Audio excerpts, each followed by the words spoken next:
Реліф. Контроль над симптомами геморою.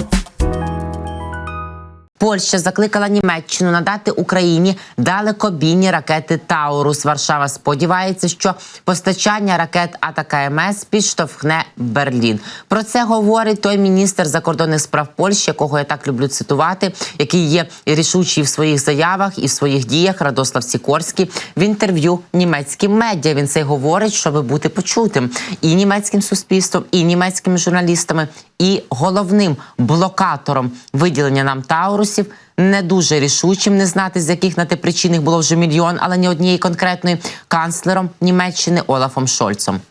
Глава МЗС зазначив польського, що нові постачання американських ракет «Атакамс» з дальністю до 300 кілометрів буде відповіддю конкретною на різку російську ескалацію. Сікорський натякнув, що, можливо, передача ракет від Сполучених Штатів Америки підштовхне канцлера Німеччини Олафа Шольца ухвалити позитивне рішення щодо «Таурус». «Я сподіваюся», цитую Сікорського, що події останніх кількох днів підбадьорюють канцлера, сказав він.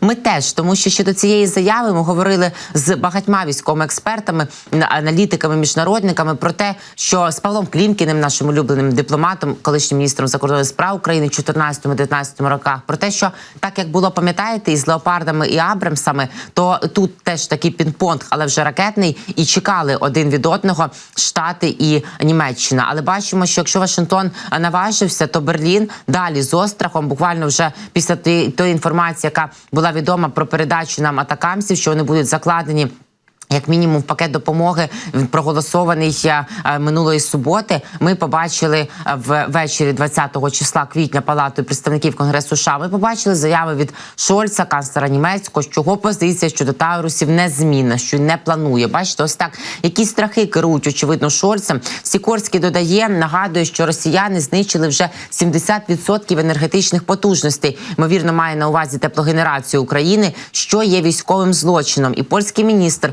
також висловив сподівання, що Німеччина зробить більше, ніж робить, і нагадав про постачання Україні танків «Леопард». Ну так, бачите, я нагадую, якщо їм з «Леопардами» вдалося, то вони ж можуть якось діяти із «Таурусами». Ну що ж тут такого, якщо вже є атакамси на 300 кілометрів, і вони відпрацьовують, вони відпрацьовували по Джанкою 17 числа, вони відпрацьовували по Бердянську, по місцю дислокації російської С-300. Вони, бачимо, принаймні скиглять про це росіянчики, відпрацьовували в ніч на 28 квітня. І немає вже давно ніяких червоних ліній, які малювали хворі кремлівські фантазери. Ніхто не переходить, бо вони давно вже всі перейдені, насправді, насамперед Кремлем. І ніяких ударів возмездя у відповідь на посилення ескалації. Путін і його нещасні тушки режиму не здатні завдати, тому що більше ескалації, ніж за 11-й рік і 3-й рік повномасштабного вторгнення продемонструвала Росія, просто її більше немає. Слово «ескалація», я вже казала, давно втратило своє пряме значення, таке, яке воно було, яке воно означило ще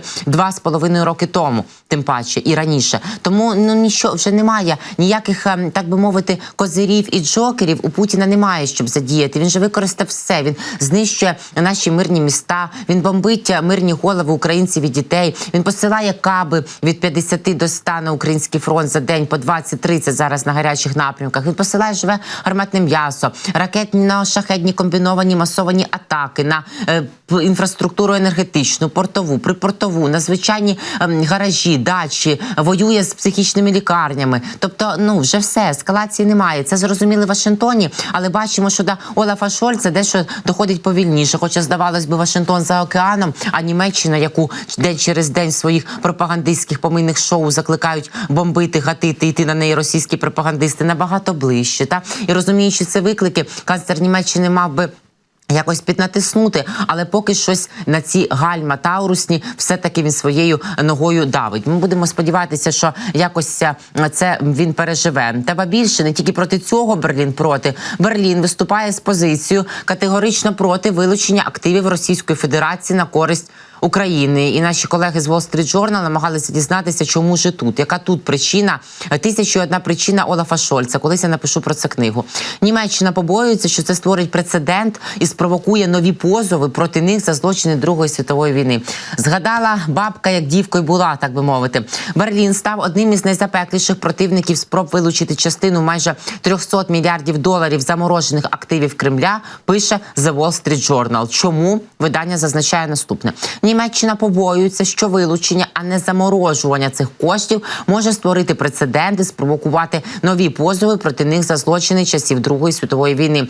Вимоги про подальші репарації під час Другої світової війни переслідували Німеччину впродовж десятиліть. Бачите, такі фантомні історичні болі, часом погіршуючи відносини з її сусідами. Після Другої світової війни Берлін виплатив союзним державам і тодішньому Радянському Союзу компенсацію за агресивну війну Німеччини. За даними єврейських організацій, з 1952 року Німеччина також виділила понад 90 мільярдів доларів тим, хто пережив Голокост та їхнім рідним. Однак останнім часом поновилися заклики, ми знаємо, це теж обговорювали, до подальших репарацій. Зокрема, Польща невпинно, особливо з 2022 року, зажадала від Берліна компенсації в розмірі 1,3 трильйона доларів, а Греція з року 2019-го запросила понад 300 мільярдів доларів. Суди в Італії також останніми роками активізувалися і присудили реституційні виплати сім'ям жертв окупації. Потім деякі італійські суди спробували конфіскувати державні активи Німеччини, зокрема нерухомість в Італії, що належить німецьким школам і культурним, історичним та археологічним установам. Берлін стверджує, що міжнародне право забороняє приватним особам пред'являти позови проти держав в іноземних судах і що державні активи захищені від конфіскації. Але берлінські чиновники заявляють, що порушення цього принципу у випадку з Росією підірве давню правову позицію Німеччини, пише Wall Street Journal. Німеччина також стверджує, що російські активи слід залишити недоторканними, щоб їх можна було використовувати як важіль у будь-яких переговорах, щоб покласти кінець війні і спонукати Росію поступитися частиною окупованих нею українських територій. Славомір Депський, голова аналітичного центру ПІЗМ, сказав, що ще однією причиною відмови Берліна захопити російські активи може бути те, що він захищає німецькі компанії, які все ще працюють там від відплати. Група «Залиш Росію», яка виступає за вихід західних компаній з російського ринку, стверджує, що там, як і раніше, працюють 272 німецькі компанії. Ай-яй-яй, ну чи не соромно? При цьому Барт Шевчик, юрист американської юридичної фірми Ковінгтон, заявив, що побоювання Берліна з приводу створення прецеденту для справ про репарації не обґрунтовані. Цитую Шевчика: логіка контрзаходів явно застосована тільки до поточних і таких порушень, що тривають, міжнародного права, а не до тих, що сталися 80 років тому. Однак і тут канцлер Німеччини Олаф Шольц, про якого я напишу книгу «1001 страх Олафа Шольца», юрист, який колись керував власною юридичною фірмою, і тут не бажає йти на ризик, зазначає Wall Street Journal.